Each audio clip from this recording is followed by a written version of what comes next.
What's up you guys, it's your girl Shan Strong.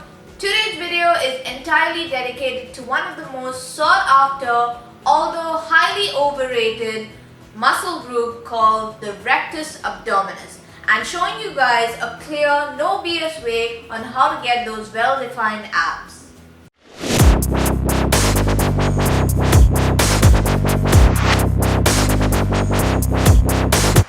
You guys know how I love to be as thorough as possible with my videos, so let us have a background as what are the muscle groups that make up our abs and how do they get worked.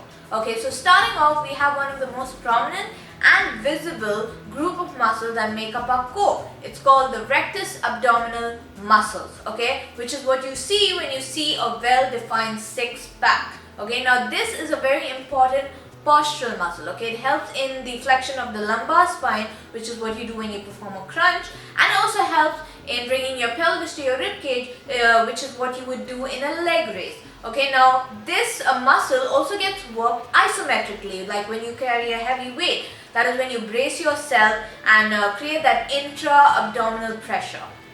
Next, we have the external obliques, which is basically at each side of the rectus abdominis. Now this helps in lateral flexion, where you bend from side to side, and it also helps in torso rotation and flexion of the spine. Next, we have two deep muscles. Now these are not visible to the naked eye and can be found under the rectus abdominis and the external oblique. Now the first muscle we have is the transverse abdominis. I like to think of this muscle as the body's very own inbuilt weightlifting belt. Basically, this muscle just runs horizontally from the front of the body to the back of the body. That's from the rib cage to the pelvis. Okay, and what this muscle is concerned with is stabilizing the spine. Okay, but it also helps us when we perform the Valsalva maneuver, which we know is when you take that deep breath and you brace your core when you're about to lift a very heavy weight.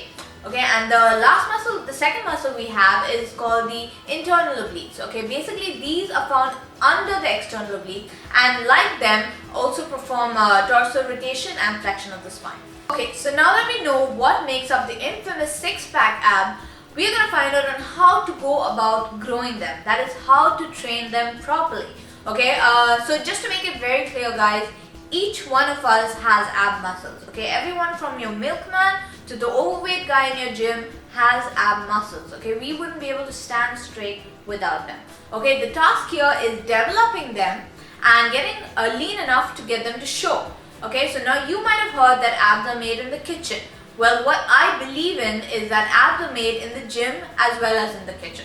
Okay, because you can diet all you want, but if you have not developed your abs enough, you won't get that thick chiseled abs. And conversely, you can have the thickest abs in the world, but if they're hiding behind a layer of fat, they will not show. So basically, it's a good equation between diet as well as training. Now when it comes to ab work, everyone has their own favorite and highly recommended ab exercises. I too have a couple of videos in the past which I've done with a couple of my ab routines, which I will link here in the screen. But when it comes to training abs, I like to train it like any other muscle, with progressive overload. So if I've done 3 sets of 10 reps for leg raises last week, then this week I would do 15 reps.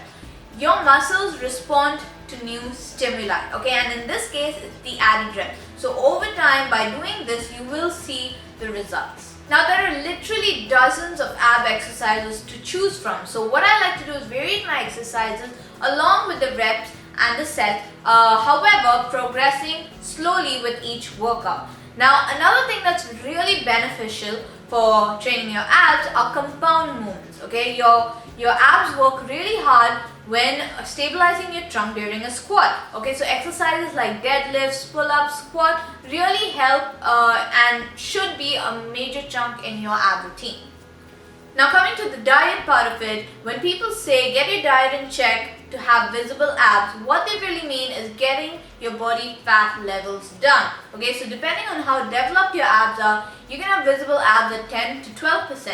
But if you want to see them more defined, you need to get your body fat level down to at least single digit. That is where the magic really happens.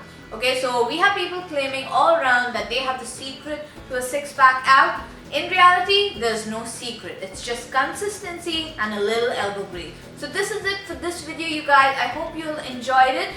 Do give it a thumbs up, and until I see you next time, stay strong.